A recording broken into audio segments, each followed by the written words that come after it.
The biggest sports story in town this weekend is that, you know what? The Washington Nationals got their first series win against the Arizona Diamondbacks. And let me tell you this, there could be some drama brewing within the Nationals organization.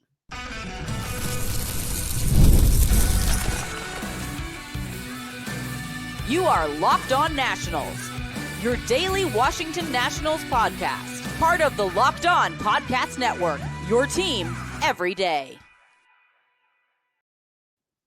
And thank you all for making Locked On Nationals your first listen every single day, as we are free and available wherever you get your podcasts. And of course, I'm your host, Ryan Clary. You can catch me over on Twitter at RyanClary11 and as well as our show page at LO_Nationals for all your latest Nationals news and notes. Make sure to check us out over on Twitter. And of course, while you're at it, search up Locked On Nationals wherever you get your podcast, whether it's on Apple, Spotify, and of course, the video version of this said podcast. You can catch us out over on YouTube. Just look up Locked On Nationals. And later on in today's show, we have got the Dodgers in town. I actually just saw their social media. They are visiting the White House as we speak, getting honored there for winning the World Series in 2024. So we'll discuss that Dodger series coming up and also look ahead to April, because I don't know if you guys know this, but it is a really, really tough April schedule for the Washington Nationals. So the wins, they got to start coming like right now. We'll discuss that later on in the show today. And for all those who have been listening for the years and years of Locked On Nationals, you know that a Monday stock report, that is what happens during the regular season. And I've got my first stock report of the Nationals 2025 season.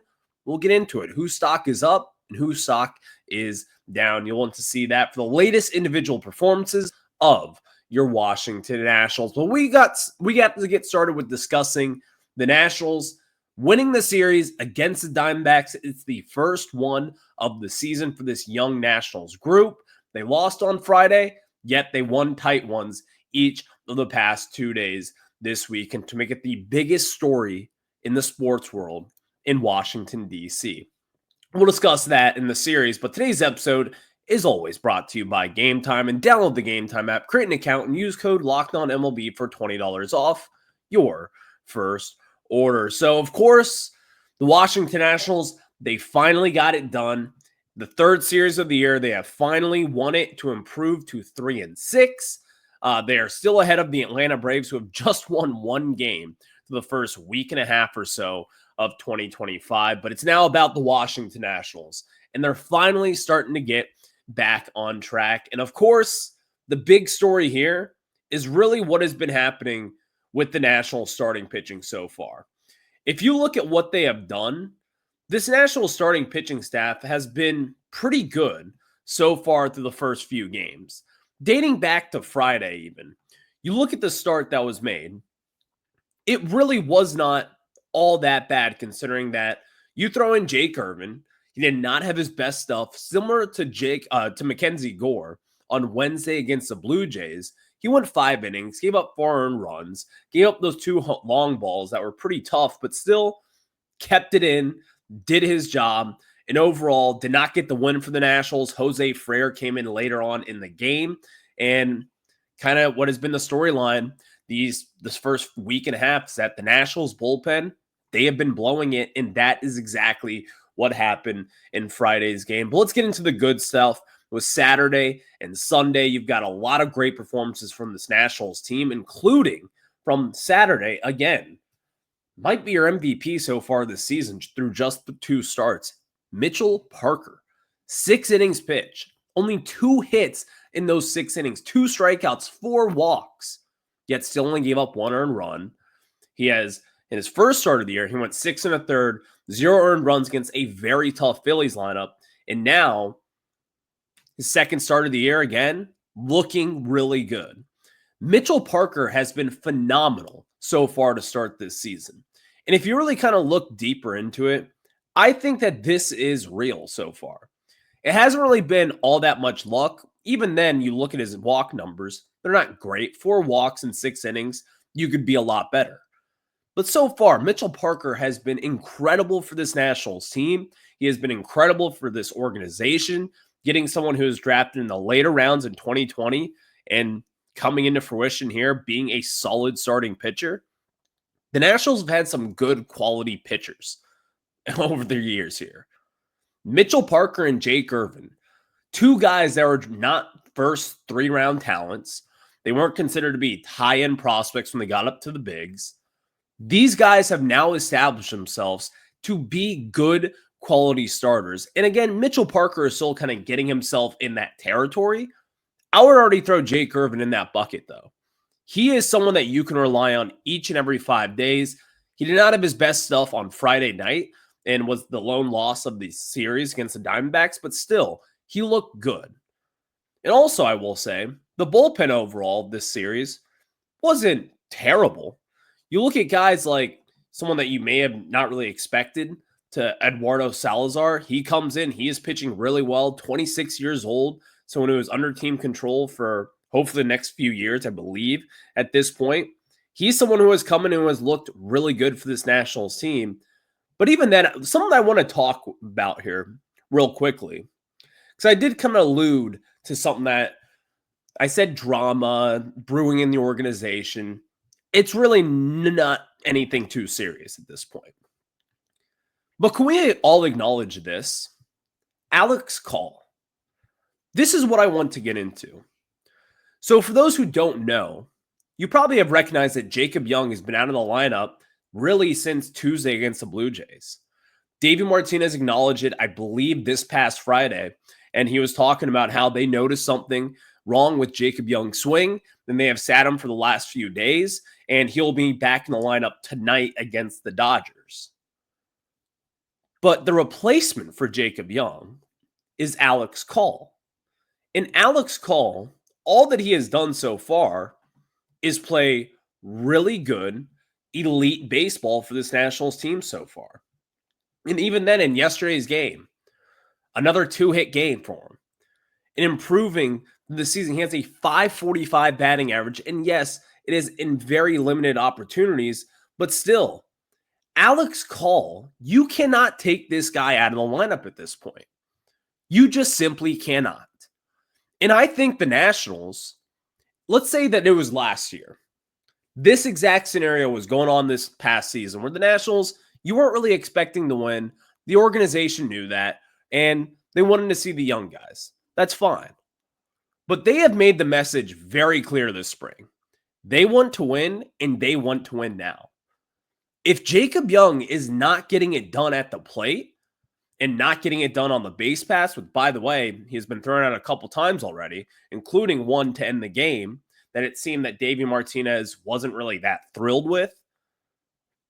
Don't be surprised if Alex Call stays in this lineup. Now, again, Davey did say that Jacob Young will be back in the lineup tonight, I believe. But how can you take out Alex Call at this point? You can't. Because the way that he plays defense, the way that he has his approach to the plate at this point, you can't take the bat out of this guy's hands, and especially if you are trying to send a message that you want to win and you want to win now. The way that Alex Call plays, I mean, again, we can't say enough good things about this guy. A fourth outfielder on the bench, someone who puts the ball in play, takes his walks, doesn't strike out. This is a real thing. And again, in limited opportunities last year, he batted, and again, only 30 games. He had a 1279 OPS. He had a 950 OPS and batted 343. And also in that time, only struck out 19 times in 99 at-bats. This year so far, he has 1 strikeout through 11 ABs. He also has 3 walks in there. He has 6 hits on the year. He's got a double. He's got 3 walks, 1 strikeout, 1 stolen base, hasn't been caught stealing yet. And he plays great defense, and he is a legit energizer when he is out on the field. Right now, the Nationals, if you are sending a message that you want to win now, how do you take Alex Call out of this lineup? In my opinion, This is going to sound crazy because this guy did have 2 hits yesterday, but Dylan Cruz, yes, he did have 2 hits yesterday, but the results really haven't been that damaging. Single hits, I mean, that's kind of what we expect. But right now, with where Dylan Cruz is, if you want to see Jacob Young in the lineup tonight, I'm not taking Alex Call out. I'm putting Dylan Cruz on the bench. And I'm also seeing Alex Call and giving him more at-bats tonight. Now, in the long run, you're going to want to see Jacob Young and Dylan Cruz way more than you'll want to see Alex Call. But if the message is that you want to win and you want to win now, what does that tell the fan base? That you have someone who has the hot hand, and are you going to sit him on the bench? I wouldn't at this point. That's going to be a real discussion, I think, early on this season. Now, I don't think it's going to be a long-term 30,000-foot view like, is Alex Call going to be the future of right field for the Nationals? I don't think that's the case. But if you want to win, which they have said, they want to win and they believe that they can win now, Alex Call gives you the best chance. And I don't see why he can't be in the lineup every single day until he gets cold yet again. So keep your eye on that and keep your eye on if Alex Call cracks the lineup tonight. He has certainly made the case to be an everyday player as of right now. He's killing the baseball. He's getting on base. He plays great defense. He runs the bases really well, even though he got thrown out the other day at home. Whatever. The Nationals still won the series. And it was a good weekend to be a Washington Nationals fan. So thank you all for making Locked On Nats your first listen. Now, let's get you a national stock report. And for those who don't know, this is your latest individual performances on the Washington Nationals, whose stock is up and whose stock is down. I'll tell you whose stock is up and whose is down after we tell you about our friends over at Just Ingredients. And of course, when it comes to fueling your body, quality matters. That's why Just Ingredients is changing the game with clean, high-quality products designed to support better health and peak performance. Just Ingredients offers an NSF-certified line of protein powder, electrolytes, and pre-workout and creatine, all rigorously tested to ensure they're free from substances banned by major athletic organizations. Just Ingredients has also partnered with two-time MVP Bryce Harper, who trusts their NSF certified sports line to fuel his training and recovery. And I love that Just Ingredients prioritizes wholesome, nourishing ingredients without the artificial junk because, guys, I lift nearly every single day. I have just started to use Just Ingredients in their pre-workout, and I can tell you this, it gives me that boost, but also some pre-workouts have always kind of made my heart race a little bit with all those artificial products. Just Ingredients does not have that. It makes me feel great and it makes me feel ready to deliver real results. And that's what they do. Whether you're recovering after a workout or just need some energy, Just Ingredients has you covered. So visit justingredients.us and use code LOCKEDONMLB for 20% off. And for more wellness tips, follow at just.ingredients on Instagram. Now we get back into it with a national stock report as we give you the latest individual performances on the Washington Nationals. So we start off with a stock up, and that's for catcher Keibert Ruiz. So far in the first week and a half, I said Mitchell Parker has been the MVP, but it's been Keibert Ruiz. So I take that back. Keibert, you have been an absolute stud. He is batting .321, has a .387 OBP, a .571 slug. That is a .958 OPS. He's got a couple extra base hits with 2 home runs in there, 6 RBIs. And also, might I add, because I have crushed his defense over the years, he has thrown out a couple of guys. His pop time looks a little bit better at this point. And also, he's only striking out 3 times over his first 28 at-bats. This is the year, man. This is now the year for Keibert Ruiz. He knows this. The Nationals know this. They gave him that extension, what was it, 2 years ago at this point? And they locked him up all the way through 2030. He's going to be the guy. It's a pretty cheap deal. But if you get the production, let's say at the end of the year, we're talking about he has like a 790 to 810 OPS. This is your franchise catcher, and I'm just fine with it. With what he is making over the next 6-7 years, you have to feel great about where Keibert Ruiz is. And he looks fantastic. He looks to be in great shape. He is hitting the ball. His approach at the plate from both sides of the plate has been tremendous so far. You love to see it because this is a big part of this team. Now, you're just going to have some other parts step up to replicate what he has been doing because he has been tremendous and he has been the MVP for the first week and a half of this Nationals 2025 season. But you know who's been the LVP, the least valuable player, quite literally? I'm sorry to say this, Colin Poche. He leads the MLB with 2 losses. In 1.2 innings pitched, he has 6 earned runs. He's blown 2 games for the Washington Nationals. I believe his B WAR is at a negative 0.7 through just, 2 appearances so far? This is someone who actually had potential. I liked him. I understood why the Nationals signed him. It all made sense. And then it doesn't. Maybe he's just one of those guys who has really tough luck to begin the year.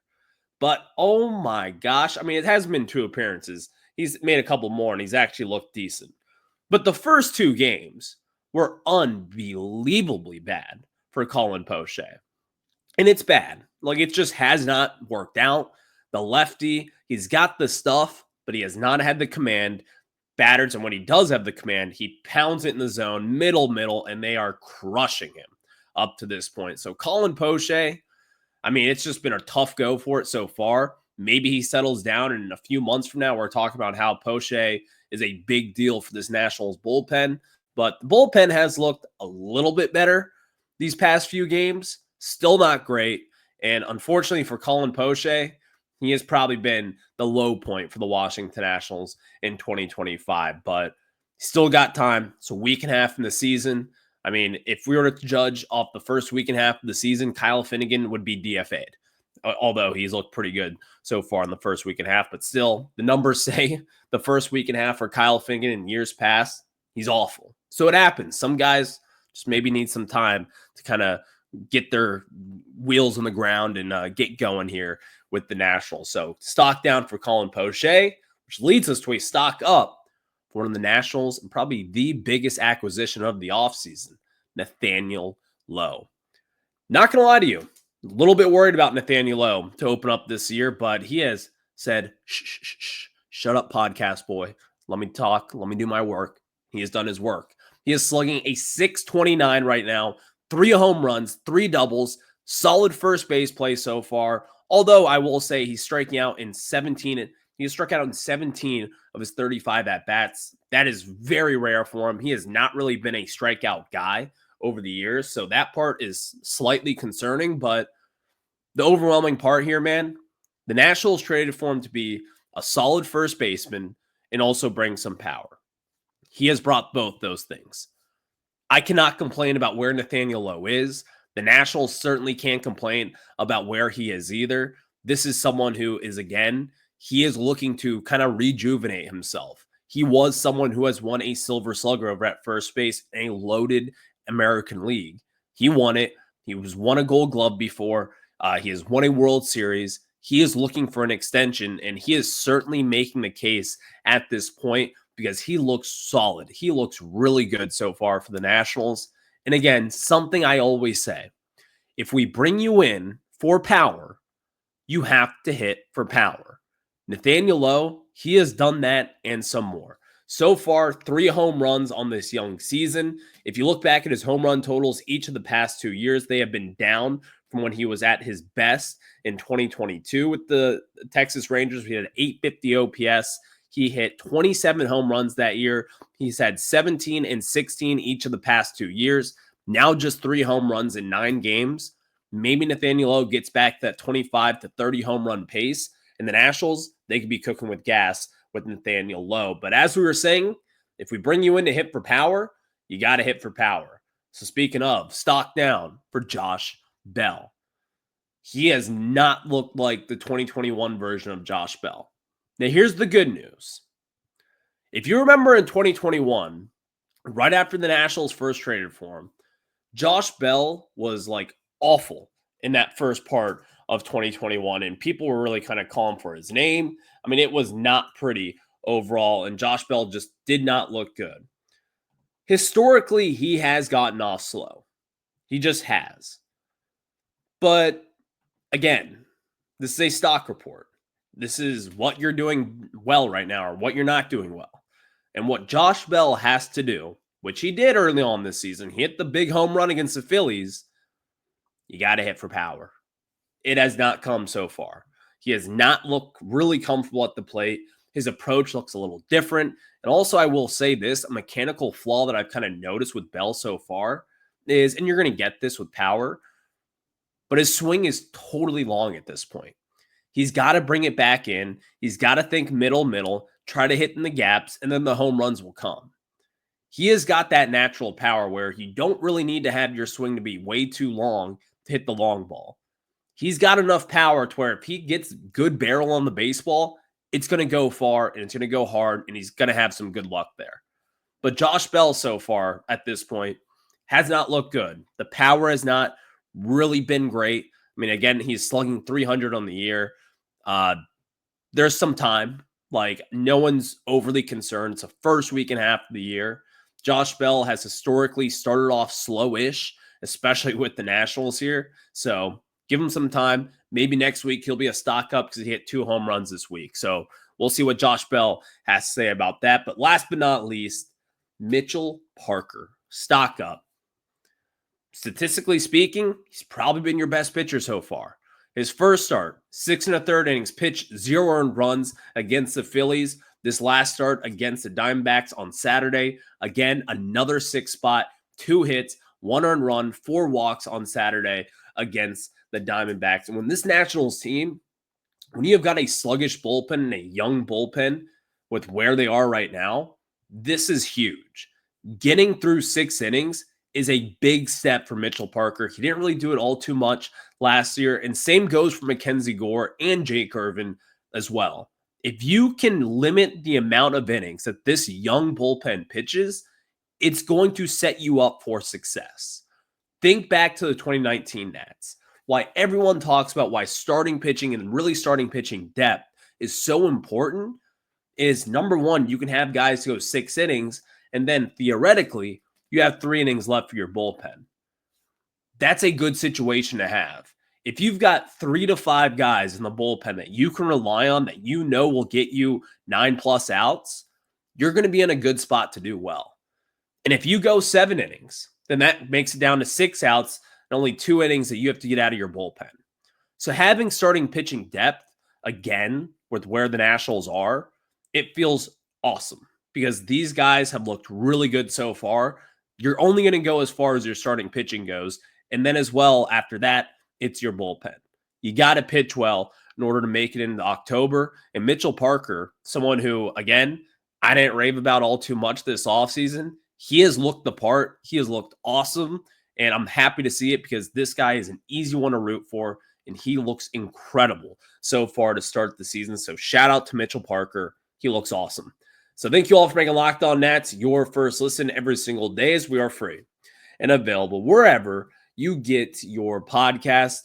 Let's look ahead. We're going to preview tonight's matchup. You've got a Mackenzie Gore day on this rainy, weird, cloudy Monday. Will the game play tonight? I don't know. I haven't checked the weather, but it is raining right now. So there's that. But let's talk about this schedule ahead. But before that, I'm going to tell you about our friends over at Gametime. There's nothing better than catching an MLB game live. The crack of the bat, the roar of the crowd, and the smell of ballpark food. And if you're looking to go last minute, Gametime makes getting tickets easier than ever.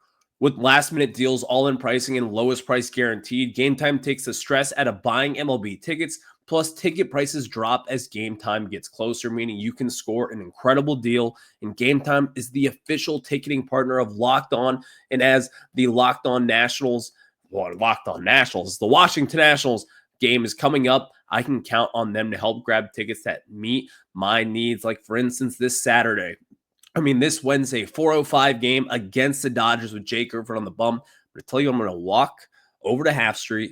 I'm going to walk in that center field gate. I'm going to open up Gametime, buy my tickets, and bam, tickets in my phone, right, ready to go. And of course, I can preview my seat, my exact seat, before I walk into the game and purchase anything. There's no bad surprises with our friends at Gametime. So take the guesswork out of buying tickets with Gametime and download the Gametime app, create an account, and use code LOCKEDONMLB for $20 off your first purchase. Terms apply. Again, create an account and redeem code LOCKEDONMLB for $20 off. Download Gametime today. Last minute tickets, lowest price guaranteed.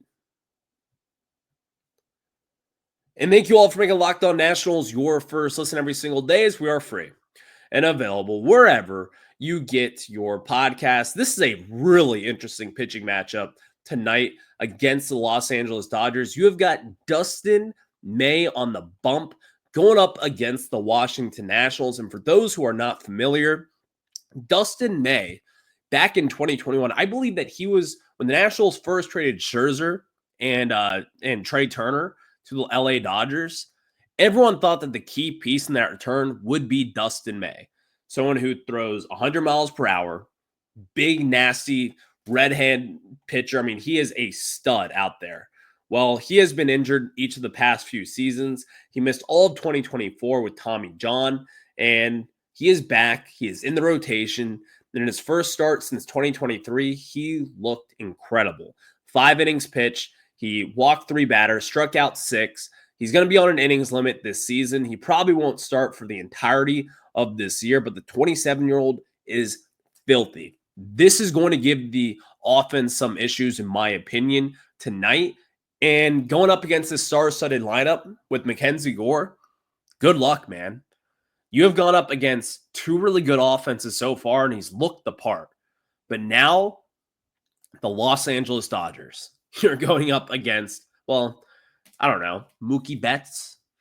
How about some guy named Freddie Freeman, who has hit a lot of home runs in this ballpark? Also, why don't we bring up Shohei Ohtani, the multiple-time MVP, the best hitter in baseball, the best player that I have ever seen. This is always going to be a fun series with the Dodgers in town. Maybe they're distracted because today they're kind of celebrating their World Series yet again, just strolling down, visiting the White House, doing what they have to do. But this is going to be a tough lineup for them. I will say this, in 3 at-bats for Shohei Ohtani against Gore, he's 0 for 3, which makes me kind of think he's a little due. I would not be surprised to see Shohei put a ball in the right field bleachers tonight against the Nationals. But although I will say this, Mackenzie Gore is a different animal in 2025. So that's going to be a fun one to watch tonight. But let me look ahead. I just want to talk about this real quick for a few moments with you guys. This April schedule is kind of brutal, and also early on in May. So we've got the 3-game series against the Dodgers tonight. Then you head to Miami for 3 games, and then you have 4 games in Pittsburgh, and then it's 3 games against the Rockies, which, by the way, the Rockies don't look too bad. They're a little scrappy at this point. And also the Marlins also. They kind of give me 2024 Nationals vibes when we talk about this Marlins team. But then you have that off day on Monday after next week. Then you have 3 games against the Orioles at home. Then you have 4 games against the Mets at home. You have 3 games on the road in Philly. Then you have 3 games on the road in Cincinnati. And then you have 3 games against the Guardians at home in the early portions of May. It's a little early, but as I get closer, they have to start winning games. They do. I'm just saying, with where the Nationals are, you're going to find out a lot about this team in this stretch. And again, I think if the Nationals, let's say they play 500 baseball over this next month, we'll start talking wild card. And yes, it is going to be in the early portions of May, but we will be talking about this team taking that next step. I just want you all to know this. This is going to be the hardest stretch for the Nationals over this season. It is a brutal April schedule for them. You kind of get a break after this Dodger series, but we're not just looking past this to look at teams like the Mets and the Orioles and the Phillies again. This is just a really tough get for the Nationals at this point. And also the Marlins, besides last year, they have given the Nationals fits in years past. Maybe it comes back and they're going to be doing the same thing this year also, and they give us a fit because they're a scrappy young team. They got nothing to lose. They're expected to be the worst or the second worst team in baseball this year. They don't care about your expectations. They're coming to play baseball. They still have to play 162 games just like the Nationals do. I'm not looking past them. Then you play the Pirates. You're probably going to be lined up against Paul Skeens in one of those days. He could be your Cy Young winner in the National League. That's going to be tough. And then you've got the Rockies. The Nationals have historically played well in Colorado. They actually just called up Chase Dollander, their top prospect at this point. Really solid starting pitcher, but also they've got some young talent also on that team.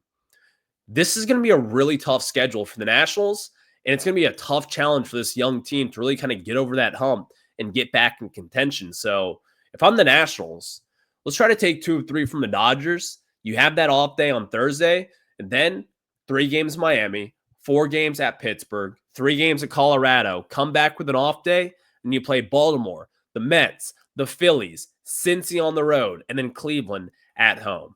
It's going to be a tough one, but I think it's a tough one that the Nationals could certainly try to get a hold of. I think they might win this series against the Dodgers. Not kidding. So we'll see what happens. But I'll talk to you about tonight's game on tomorrow's version of Locked On Nationals. I'll catch you on the flip side. Have a good one. Go Nats.